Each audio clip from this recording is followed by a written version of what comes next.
L'idée des grandes gueules n'est pas d'être un petit village, dans sa fierté, face à tous les autres journalistes qui auraient renoncé. Ce que, de plus, nous ne croyons pas. Notre idée est plutôt de faire école, d'aider tout le monde et de constituer un laboratoire utile à tout le monde. Ici commence l'actualité de la Guinée. Bienvenue chez les GG. Les grandes gueules. Bonjour madame. Bonjour cher frère. Alors nous sommes le 22 janvier. Cette date vous rappelle forcément ces événements dont on parle ce matin ici. C'est quoi le vrai souvenir que vous avez de ces manifestations violemment réprimées? Vous savez, le 22 janvier, c'était le jour ultime, mais depuis le 15 janvier 2007 déjà, lorsque la centrale syndicale avait annoncé la grève, les tirs ont commencé dans les quartiers, on avait déjà enregistré des blessés. Mais le 22 janvier, où il y a eu la marche spontanée de tout le monde sur l'étendue du territoire national, à l'exception de Boké, d'Ubreka et de Bofa, il n'y avait que ces trois préfectures qui n'avaient pas manifesté. Tout le monde s'est levé comme une seule personne pour aller manifester. Malheureusement, il y a eu une répression, mais une répression si sanglante et violente que c'est difficile de la décrire parce que personnellement, pour avoir été en contact avec des morts et des blessés, pendant longtemps, j'ai subi un traumatisme très sérieux qui m'empêchait même de dormir. Donc, le 22 janvier est le jour où il y a eu plus de morts. Les morts ont été déposés à la morgue de Donka. Les parents n'ont pas pu être en possession. La situation allant de pire en pire, il n'y avait pas suffisamment de chambres froides pour conserver les dépouilles. Les dépouilles se sont décomposées. Et décomposées, on a dû les mettre dans une fosse commune. Le 22 janvier, des jeunes qui étaient dans la marche, qui ont fui les forces de l'ordre, ont escaladé le mur du cimetière de Cameroun. Ils les ont pourchassés jusque dans le cimetière, ils ont été tués, les corps laissés là-bas. C'est à la sortie de l'état de siège, avec la décomposition, qu'on a récupéré les dépouilles pour les enterrer.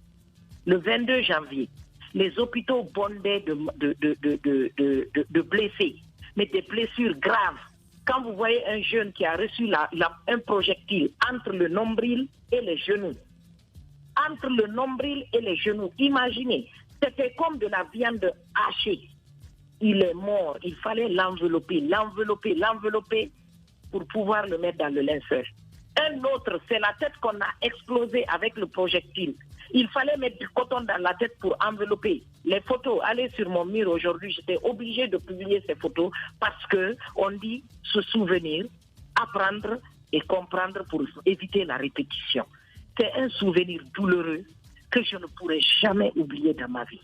Oui, Madame Yansane Fatou Baldé, d'abord merci parce que vous nous avez fait l'honneur de nous partager ces archives, grâce auxquelles d'ailleurs on a pu faire une immersion sur ces éléments de janvier-février 2007. Mais est-ce que vous avez l'impression qu'on a vite fait d'oublier ce massacre, vite fait d'oublier les événements de janvier-février 2007? Aujourd'hui, ça fait 13 ans, mais nous nous rendons bien compte, ça fait 23 ans, 13 ans. Nous nous rendons bien compte ce matin que cet événement passe inaperçu et qu'il n'y a aucune célébration ni de la part de l'État, aucune commémoration ni de la part de l'État, ni de la part même de certaines structures syndicales qui avaient appelé au soulèvement à l'époque. Est-ce que ça peut s'expliquer par l'empilement des événements macabres que nous connaissons dans ce pays? Mais vous savez, d'abord, en 2007, cette résolution du Conseil de sécurité qui qualifiait certains crimes comme crimes contre l'humanité et prescriptibles à la CPI n'avait pas été votée. C'est ce qui fait qu'on a eu beaucoup de difficultés d'abord à impliquer des personnes à l'international pour prendre le dossier en charge. Avec le combat de l'OGDH, l'Observatoire guinéen des droits de l'homme, et puis l'appui de la FIDH, ils ont pu reconstituer le dossier et déposer une plainte au tribunal de Dixine. Parce qu'en fait, on ne saisit les juridictions internationales lorsque les juridictions nationales ont montré leurs limites. Donc, en 2007, la résolution n'était pas votée. Mais en 2009, elle existait. C'est ce qui fait que les crimes du 28 septembre, la CPI s'intéresse. C'est ce qui change le contexte. Mais ce qui me fait mal, c'est parce que les artisans, même ceux qui étaient à l'époque dans le gouvernement, qui ont encouragé cette barbarie-là, ceux qui étaient dans le gouvernement qui n'ont rien dit, ils sont encore en plein là-bas au plus haut sommet de l'État. Comment voulez-vous qu'on commémore cela? Les organisations de la société civile ou la presse, à chaque 22 janvier quand même, il faut reconnaître, comme vous le faites aujourd'hui, comme vous avez fait ce documentaire Immersion, que vous diffusez chaque 22 janvier, c'est déjà un pas en avant. Souvenez-vous que le pays a basculé à cause de deux aspects fondamentaux. Le président qui est parti sortir un prisonnier de la maison centrale accusé de détournement de deniers publics établi pour dire que l'État c'est moi, la justice c'est moi. Et un autre décret fait aujourd'hui et que le lendemain, le décret a été abrogé, la personne a refusé de passer le service, ça a exacerbé les populations, on a dit trop c'est trop et le ras-le-bol s'est installé. Voilà ce qui a amené le soulèvement populaire. En plus du mot d'ordre de grève, cela a été aussi un facteur qui a déclenché cela. Alors, vous parliez donc de cette plainte de l'OGDH, mais également de la FIDH du côté du tribunal de Dixine. Est-ce que depuis, il y a eu des actions qui ont été menées pour pousser quand même le tribunal à travailler sur le dossier? Ou autrement, qu'est-ce qui est envisagé pour permettre à ce que lumière soit faite? Mais vous savez, ils vont vous dire que la justice est indépendante. La justice suit son cours. La justice est en train de travailler. Combien de dossiers sont pendants là-bas? Vous savez que dès qu'un dossier a une connotation politique, il devient sensible et aucun juge n'ose le toucher. Depuis le temps, malgré la pression de la communauté internationale, est-ce qu'on a commencé le procès du 28 septembre? Non. Donc, ce que les organisations qu'il faut saluer ont pu faire, c'est de constituer les dossiers avec les preuves et les crimes et les photos des personnes tuées et les témoignages. Madame Yansane, vous avez rappelé tantôt l'Union des Guinéens à l'époque qui, comme un seul homme, se sont levés pour dire non à ce qui se passait. 13 ans après, est-ce que vous avez l'impression que les Guinéens sont encore unis de la sorte? Est-ce que vous pensez que le syndicat, la société civile de l'époque et celle d'aujourd'hui sont comparables? Vous savez, en quelque sorte, elles sont toujours comparables. Les corporations restent les mêmes, les corporations ont les mêmes objectifs. Maintenant, tout dépend de l'orientation qu'on peut avoir à un moment donné du parcours. Mais ce qu'il ne faut pas oublier, ce ne sont pas ces organisations en tant qu'organisations seules qui ont fait le soulèvement. C'est qu'on était arrivé où que tout le monde en avait ras-le-bol et que personne ne contrôlait plus rien. Après le 22 janvier, il n'y avait pas une seule organisation qui pouvait dire qu'il avait le contrôle de la situation. C'est comme ça que l'état de siège a été décrété. À l'époque, dans le gouvernement, il y a eu des personnes qui ont eu conscience et qui sont allées proposer d'aller en groupe démissionner collectivement pour aider le président à prendre la bonne décision, puisqu'on avait dit qu'il fallait dissoudre le gouvernement. Ils se sont réunis, arrivés chez le président avec l'intention de faire la démission collective. Je peux même vous citer des noms de personnes qui étaient dans cette dynamique. Allez-y. Aminatou Kamara et M. Fodé Chapeau-Touré, qui étaient des personnes qui étaient là, mais qui comprenaient le danger que le pays était en train de traverser. Ils ont dit, facilitons la tâche au président de la République. Madame, ma question c'était par rapport à l'union syndicale. Ma question c'était par rapport à l'union syndicale. Ce matin, nous disions qu'il y a une division qui ne dit pas son nom au sein des centrales syndicales. À l'époque, on a senti de la cohésion avec Rabia Toussera Diallo et Ibrahim Fofana qui n'est plus. Mais aujourd'hui, on constate qu'il y a de la division partout et on n'a pas l'impression que le syndicat soit capable de faire fléchir l'État, quelle que soit la situation. Bon, vous savez, moi, je ne suis pas très imprégné, comme on appelle, du monde syndical. Mais ce qui est déplorable, c'est pas parce que les gens ont volontairement décidé de se séparer ou de se mettre dans une posture. C'est parce que tout simplement, le pouvoir actuel, connaissant la force de ces entités sociales, les a infiltrés pour créer des entités parallèles afin d'étouffer toute... Oui. Madame Fatou Baldé, est-ce qu'on ne lésine pas un peu avec les mots? Est-ce qu'on ne fait pas dans la dentelle? Est-ce qu'il faut dire aujourd'hui que les syndicats, en tout cas les principaux responsables, sont corrompus? Non. et qui mangent à la Vous savez, table de l'État. Pour désigner que quelqu'un est corrompu, il faut avoir été témoin peut-être de cette corruption. Mais leur comportement peut donner des soupçons. On sait très bien comment ça se passe. Les dessous de table ne sont jamais publics, Madame Yansené. C'est d'où l'appellation dessous de table. Oui, oui. Donc, c'est ce que je vous dis, Roby. Aujourd'hui, les entités sociales ont failli à leur mission de défense des populations vulnérables, pauvres et qui sont dans la nécessité. Vous savez, il est très difficile de garder ligne de conduite de « je suis un contre-pouvoir ». La chose la plus facile, des petits gens, avoir un poste, s'asseoir et puis se croiser les bras pendant que tu te dis « bon, je suis fatigué maintenant, moi aussi je vais profiter ». Madame Fatou Baldé, Madame Rabiatou Serra quand même, qui était un acteur majeur à l'époque, on se souvient très bien, c'était les têtes de file de cette manifestation. Aujourd'hui, elle est claquemurée, elle est dans un silence de monastère. Est-ce que vous comprenez un peu l'attitude de la dame de fer qu'on connaissait avant, qui finalement s'est étiolée petit à petit? Oui, parce qu'à l'époque, c'était une syndicaliste. Maintenant, elle est dans le gouvernement. Donc, comprenez un peu le changement de statut et aussi ça fait un changement de langage et de comportement et d'attitude. Non, sauf que les événements n'ont pas changé. C'est toujours des cas de mort. Elle ne peut pas avoir le même langage. Dernière question, Madame Yansané. Parlant toujours de ces soucis au sein des mouvements sociaux. Il y a le cas du CNOSC dont vous faites partie. On ne peut pas passer à côté. Récemment, il y a eu un congrès à Dabola où Dansa Kourouma a été porté à nouveau à la tête de votre société civile. Vous n'y étiez pas. Vous avez tapé du poing sur la table pour dire que vous n'étiez pas d'accord avec la manière par laquelle elle a été réélue à la tête du CNOSC. Dites-nous ce qui vous fâche concrètement. Qu'est-ce que vous dites par rapport à la réélection de Dansa Kourouma à la tête du CNOSC? Non, mais d'abord, premièrement, comprenez que je ne suis pas fâchée. Et vous avez vous-même remarqué que depuis un certain temps, j'ai pris toutes mes distances avec l'organisation parce que ses orientations et ses prises de position ne reflètent pas moi, ma pensée. Et dans une entité, lorsque la majorité se penche vers quelque chose, mais écoutez, ce que vous pouvez faire, c'est de vous retirer pour ne pas être caution de ce que vous ne défendez pas. En fait, je ne suis pas suffisamment éloquente pour défendre ce à quoi je ne crois pas.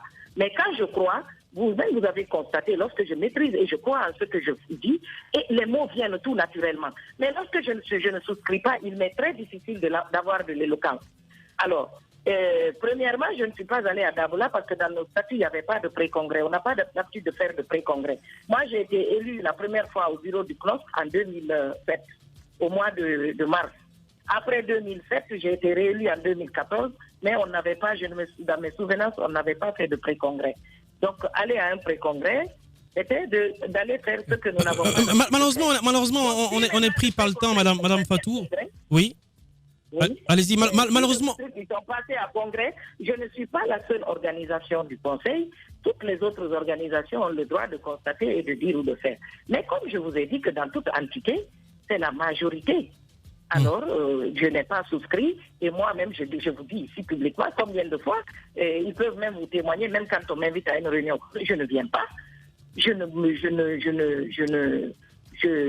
peux même faire 6 mois, 8 mois sans mettre le pied là-bas. Moi-même, je me suis tout prêt à tout cela. Mais notre organisation reste toujours... On peut pas, si j'ai été élu, c'est parce que mon organisation est membre du Conseil. Donc, malheureusement, Madame Fatou Baldé, on est obligé de vous laisser puisqu'on est pris par l'exigence du temps. Je rappelle que vous êtes, Madame Fatou Baldé, activiste de la société civile. Encore une fois, merci d'avoir accepté notre invitation. Je vous remercie et je m'incline pieusement devant la mémoire des victimes, que Dieu leur accorde le paradis et que la justice soit faite pour que chaque humain puisse vivre en paix et jouir de ses droits plus élémentaires. Faire bouger les choses, s'opposer aux diktats, ce n'est pas facile. Toujours populaire, qui dérange d'un côté quand ça arrange et arrange d'un côté quand ça dérange. Les grandes gueules sur Espace, votre vitamine matinale dont on ne peut plus se passer. Dire tout haut ce qu'on pense tout bas. C'est ça. Les grandes gueules. D'effervescence à Conakry et dans certaines villes de l'intérieur du pays, l'appel à la résistance active et permanente du FNDC a enregistré des heurts entre forces de l'ordre et manifestants. le tableau n'est pas aussi lugubre que les manifestations précédentes, mais l'on déplore des blessés, dont un par balle et un policier passé à tabac et poignardé à Ouanidara. Nous aurons Ibrahima Diallo, le directeur des opérations du FNDC au bout du fil, Moussa. Mais aujourd'hui, quel constat peut-on faire des 2 journées de manifestation de FNDC? La casse du côté de Madina, c'est cette situation qui urge. On a constaté ce matin qu'une dizaine de véhicules, 12 en tout, ont été donc brûlés. Et apparemment, c'est un acte délibéré parce que selon quelques infos que j'ai pu copter sur place, à bord de ces véhicules, il y avait des personnes qui dormaient hier nuit et elles ont été donc réveillées par le feu. Réveillées de quitter par un groupe de personnes donc pour qui leur a demandé de donc quitter les véhicules au risque d'y rester. Donc ces personnes donc selon donc les témoignages que j'ai pu recueillir ont été donc obligées de quitter les véhicules qui ont été par la suite incendiés. Donc ce matin la tension est très très vive du côté de la casse. L'intervention, la police a quadrillé la zone, la gendarmerie est présente parce que ce que l'on craint, c'est que les businessmen de la crise profitent de cette situation pour une sorte de revanche. Et l'on sait bien que quand la casse tousse, c'est le marché de Madina qui est enrhumé. Donc il faut éviter que la situation ne s'embrase. Aujourd'hui, ce matin, je suis arrivé à un point de non-retour sur le fait que dans notre pays, il y a des personnes, des Guinéens qui ont décidé que tout brûle. Ouais. Il y a des Guinéens aujourd'hui qui sont décidés que nous affrontions, que la violence s'installe, qu'il y ait un chaos total et généralisé. L'acte d'hier de la casse, c'est un acte délibéré qui a été fait afin que le pays s'embrase. Je pense qu'il faut appeler à la retenue, il faut appeler l'État à prendre ses responsabilités, qu'une enquête soit diligentée afin que ceux qui sont à l'origine de cette casse à la casse soient arrêtés. Sinon, je pense que nous ne sommes pas au bord du chaos. Parce que ces actes qui consistent à incendier les véhicules ou autres, on n'avait jamais assisté à cela. C'est une sorte de nouvelle nouveauté. C'est un nouveau mode opératoire. Oui, parce que qui a été constaté hier, mais il n'y a pas seulement qu'à la casse. Ce n'est pas une question. Ce n'est pas une question du FNDC. Le FNDC, c'est pour défendre la Constitution. Je ne pense pas que ce soit pour aller brûler des véhicules. Le FNDC, c'est pour défendre la Constitution. Je ne pense pas que ce soit pour aller verser de l'huile sur la route pour que des véhicules viennent se casser la gueule ou que des citoyens se fracturent les membres. Le FNDC, c'est la défense de la Constitution. Ça ne consiste pas à aller s'en prendre à des biens publics ou à des biens privés. Donc, qu'on ne fasse pas d'amalgame. Et pour ne pas qu'il y ait d'amalgame, il faudrait que les faits soient, qu'une enquête soit diligentée très vite et que l'État puisse situer les différentes responsabilités. Si on ne met pas aux arrêts ceux qui sont à l'origine de ces incendies, eh bien, on aurait cautionné quelque chose. Moussa, on a le directeur des opérations, Ibrahima Diallo en ligne. Qui de mieux pour nous expliquer finalement les stratégies développées par le FNDC? Est-ce qu'ils sont associés à ce qui se passe? Ibrahima Diallo est en ligne. Antoine. Monsieur Diallo, bonjour. Bonjour. Voilà, on assiste de nouveau à des violences à Conakry. Depuis hier, ça a commencé. On apprend le cas de Ouanidara et de bien d'autres quartiers de Conakry. Et quel bilan vous faites des événements d'hier à aujourd'hui? Merci beaucoup.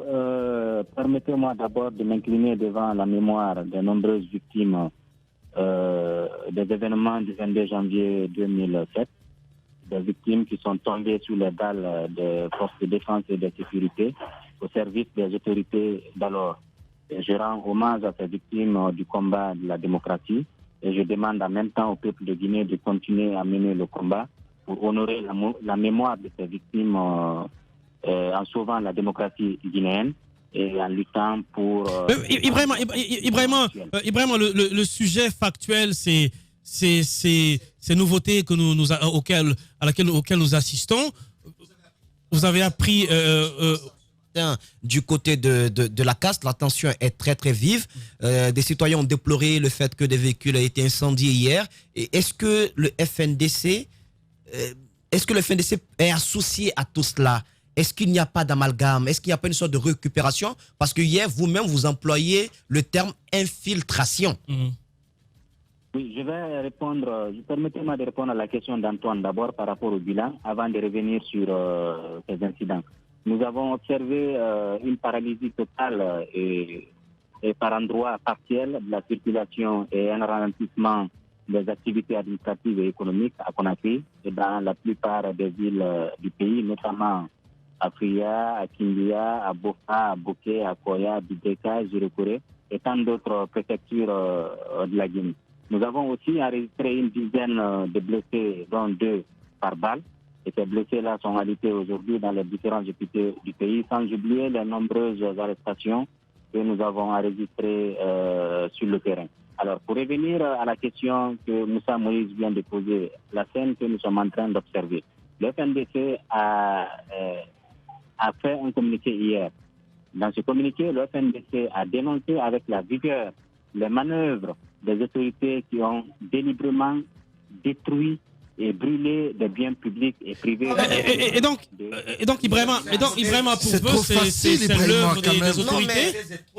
D'accord, mais attendez qu'il explique. Allez-y, expliquez d'abord, on vous écoute.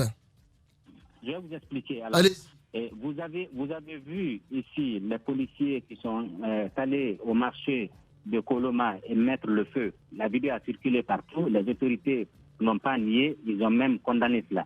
Vous avez vu avant ça, à Cancan, des gens qui sont allés s'attaquer et incendier les boutiques et magasins devant les autorités et personne n'a été arrêté et on en passe. Et également, vous avez vu hier, également à Taouya, vous avez vu des jeunes encadrés par la CMS qui se sont attaqués aux véhicules des gens et ont brûlé et incendié les véhicules des paisibles citoyens. Et là également, personne n'a été arrêté, personne n'a été inquiété. Sur l'autoroute, vous voyez des véhicules incendiés un peu partout, brûlés un peu partout. C'est pour autant vous dire, aujourd'hui, les autorités sont dans une situation difficile. Il y a des businessmen. Monsieur Diallo, oui. Dans l'appel lancé par le FNDC, on a parlé de désobéissance civile. On a dit qu'il n'y avait pas de règles en la matière. Vous avez dit que désormais, on ne va pas demander d'itinéraire pour marcher et tout cela.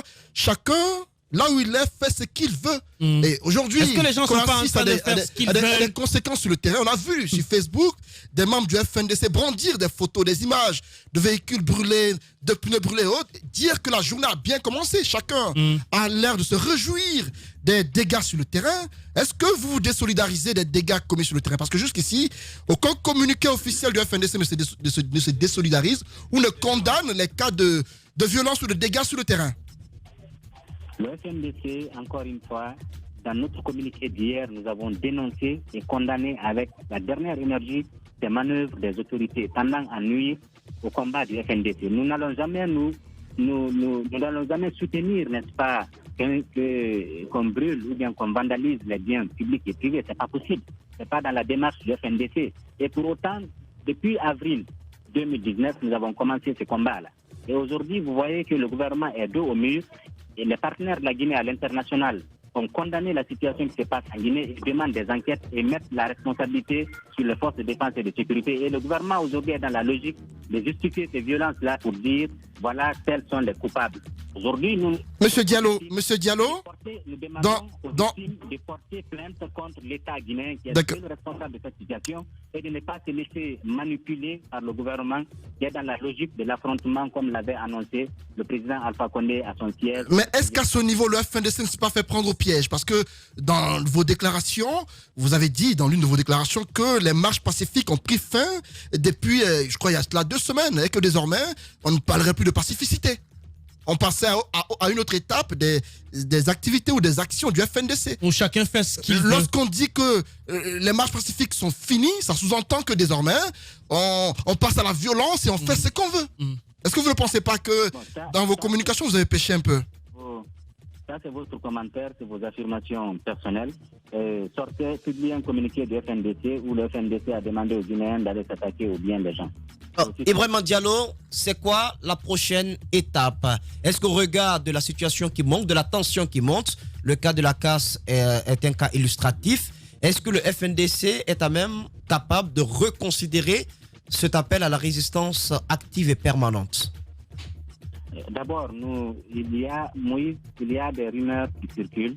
Et les businessmen de la crise sont en train d'organiser des jeunes et appuyé par les services de sécurité pour aller s'attaquer aux boutiques, aux magasins à Madina. C'est des rumeurs qui ne sont pas à négliger. Nous demandons aux autorités de la place de prendre toutes les mesures utiles pour nous éviter de tels événements. Deuxièmement, le FNDC, on ne peut pas reconsidérer notre position autant donné que la position du gouvernement n'a pas évolué. Le président de la République aujourd'hui de dire aux Guinéens qu'il a renoncé à son projet de troisième mandat. Dès lors qu'il renonce à son projet de troisième mandat, le FNDC...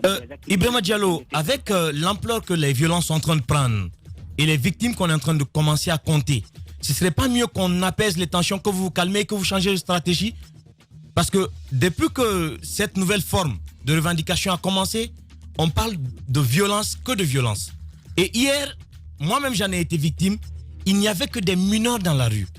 Qu'est-ce que vous faites par rapport à ces enfants-là? Parce que c'est bon de résister, mais les enfants ne sont pas concernés. Quel message vous lancez aux parents par rapport aux enfants qu'on retrouve dans la rue?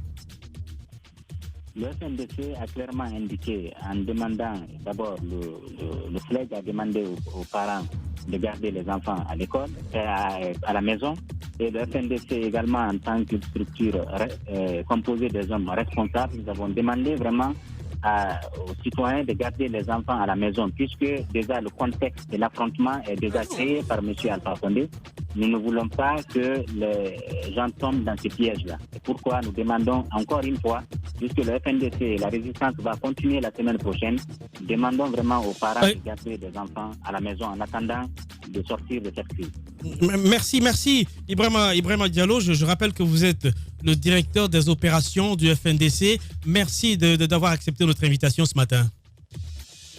Il a tenu le discours, l'appel lancé par Ibrahima Diallo est clair. Moi, je ne souhaite pas aujourd'hui que l'on profite de cette revendication politique ou d'une quelconque revendication sociale pour embraser le pays. Mais est-ce que Moussa, le cas de la casse ressemble à une provocation? Faire de la résistance, ce n'est pas aller s'en prendre aux biens privés et publics. Ce n'est pas de la résistance, c'est de la répugnance. Ceux qui pensent qu'en utilisant ce modus operandi, ils sont en train de rendre service au FNDC ou à leur camp ou à ceux qui les financent, ben vous vous trompez. Parce que la violence, vous savez où vous débutez, où vous la débutez, mais vous ne savez pas où est-ce qu'elle prend fin. Ce qui se passe actuellement, ça me rappelle un peu ce cas d'eau empoisonnée pendant les élections d'entre-deux tours. Il faut qu'on prenne conscience que notre pays est en train de basculer. Ceux qui s'adonnent à ça doivent être arrêtés. Il faut que l'État puisse prendre ses responsabilités parce que le FNDC qui a passé ce message à la résistance active dit ne pas se reconnaître dans ce genre de pratique. Alors, ça veut dire qu'il y a des personnes tapées dans l'ombre qui sont en train d'agir. Comment on peut nuitamment aller du côté de la casse? Trouver des gens à bord des véhicules, leur dire sortez de ces véhicules ou on vous brûle avec. Ça devient autre chose. Pour qu'il y ait une réaction après, moi je trouve que c'est trop facile. Si l'État prend ses responsabilités, on peut mettre des gens aux arrêts et éviter qu'il y ait une sorte de sentiment de revanche. 30 secondes. Deux messages. Le premier, c'est de dire au FNDC de continuer à se désolidariser.